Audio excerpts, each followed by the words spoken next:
শোনো সুশীলা, তুমি জানো না আমি কৃষ্ণকে কত ভালোবাসি। আমার গায়ে অনেক সোনার গয়না ছিল, কিন্তু কৃষ্ণের একটু মিষ্টি আম, একটু এঁঠো আম খাবার জন্য আমি গয়নাগুলো খুলে দিয়েছিলাম। আমি কৃষ্ণকে দিতে শিখেছি, কৃষ্ণের থেকে কিছু নিতে শিখিনি। সুশীলা বলছে, স্বামী আমি কিন্তু আপনাকে কখনো বলিনি যে বন্ধুর কাছে গিয়ে হাত পাতুন। আমি বলেছি আপনার বন্ধু তো রাজা কৃষ্ণ, একবার তাকে দেখে আসুন।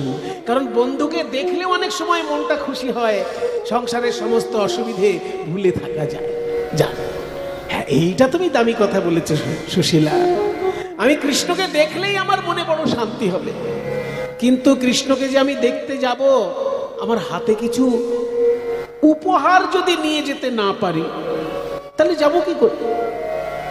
তাহলে স্বামী আমি যাচ্ছি দাঁড়ে দাঁড়ে ভিক্ষা করে আপনার কৃষ্ণের জন্য উপহার আনার ব্যবস্থা করছি।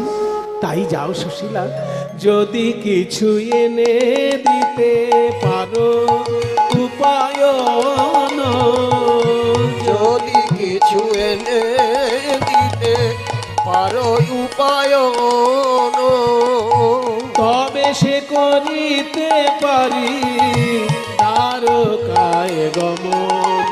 আমি তবে সে করিতে পারি দ্বারকায় গমন। সুশীলা দেবী চললেন দাঁড়ে দাঁড়ে ভিক্ষা করতে।